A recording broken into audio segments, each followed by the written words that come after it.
प्रिय विद्यार्थियों नमस्कार। हम भक्ति आंदोलन और भक्ति आंदोलन के संतों के विषय में बात कर रहे थे।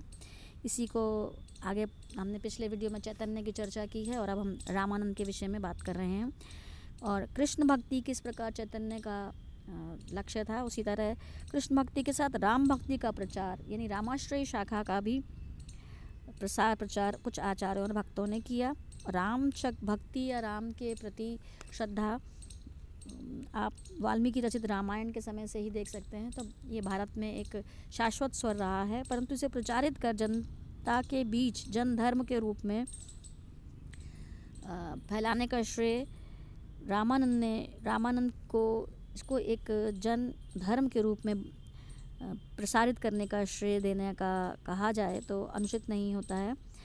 रामानंद ने जो किया वो रामानुजाचार्य उनके शिष्य जो माने जाते हैं। रामानुजाचार्य के शिष्य के रूप में रामानंद की ख्याति विशेष रही है और प्रमाणों की कमी से इनका जीवन काल का जो समय है वो सही तौर पर निर्धारित नहीं किया जा सका है, लेकिन अन्य साक्ष्यों और रचनाओं के आधार पर इनका समय 14वीं शताब्दी के उत्तरार्ध से लेकर 15वीं शताब्दी के पूर्वार्ध तक माना जाता है। प्रयाग के कान्यकुब्ज ब्राह्मण में इनका जन्म और प्रयाग और काशी में इन्होंने शिक्षा प्राप्त की, ऐसी किंवदंतियाँ रही हैं। पहले ये अद्वैत वेदांत का अध्ययन करते थे, लेकिन रामानुज के श्री संप्रदाय के राघवानंद के संपर्क में आने के बाद ये उनके शिष्य बन गए और उन्होंने लगभग सभी धर्म केंद्रों का परिचय प्राप्त किया। उनका दृष्टिकोण संकुचित नहीं था और भारत के विभिन्न भागों या देश के विभिन्न भागों का भ्रमण या देशाटन करने के कारण उनके विचारों और मत में अनेक अन्य संप्रदायों के लोगों से संपर्क में आने के कारण एक उदारता आ गई और एक समृद्धि आ गई। जाति पाति ऊंच नीच या शूद्र मुसलमान और स्त्रियों को भी उन्होंने अपना शिष्य बनाया, किसी प्रकार का भेदभाव उन्होंने नहीं रखा। तो उनके शिष्यों में अनंतानंद, कबीर, पीपा, नरहरि, रैदास, बन्ना और तुलसीदास के नाम विशेष उल्लेखनीय हैं।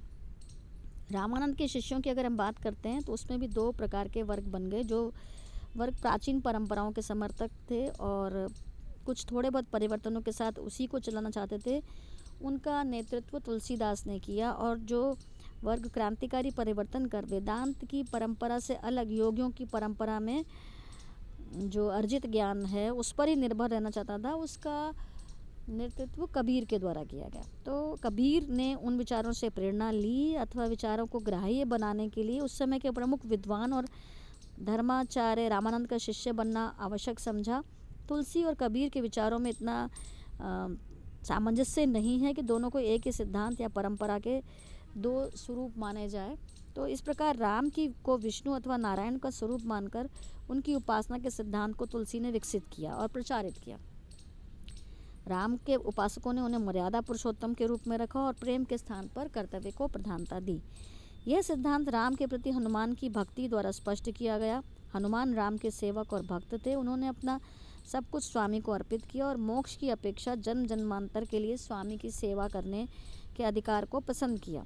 यदि चैतन्य कृष्ण के प्रेम में आत्मविभोर होना ही सर्वोच्च आनंद मानते थे, तो हनुमान राम की सेवा में यही आनंद प्राप्त करते थे।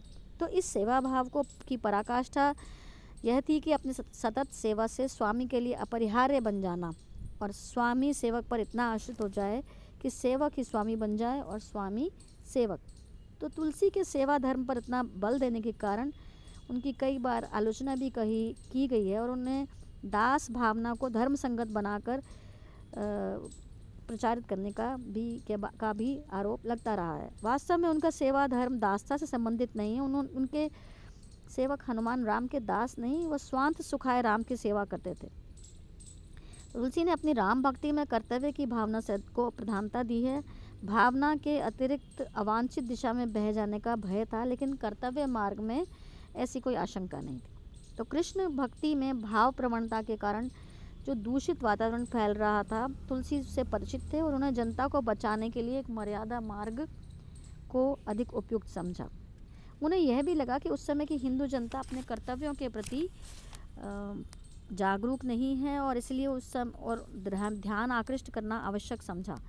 इस प्रकार के आवरण में उन्होंने कर्तव्यों के प्रति जागरूक बनाने की चेष्टा की और तुलसी ने भक्ति का जो स्वरूप जनता के सामने रखा वो आकर्षक सिद्ध हुआ।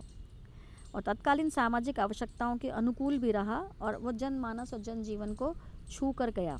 यही कारण है कि उनका रामचरितमानस घर घर में पूजनीय हो गया और जनता के बीच अत्यधिक लोकप्रिय रहा। तुलसी ने समाज की मर्यादा की भी रक्षा की।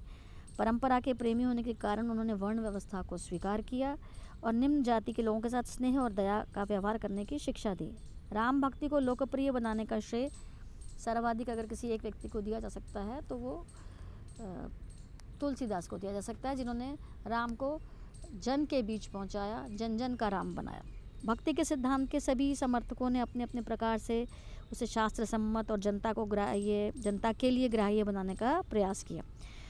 उनके शिष्यों और अनुयायियों ने उनके विचारों सिद्धांतों का सरस और भक्तिपूर्ण पदों के माध्यम से प्रचार किया और इनकी रचनाएं संस्कृत के अतिरिक्त क्षेत्रीय भाषाओं में भी जनता की समझ में आने के उद्देश्य से की गई थी।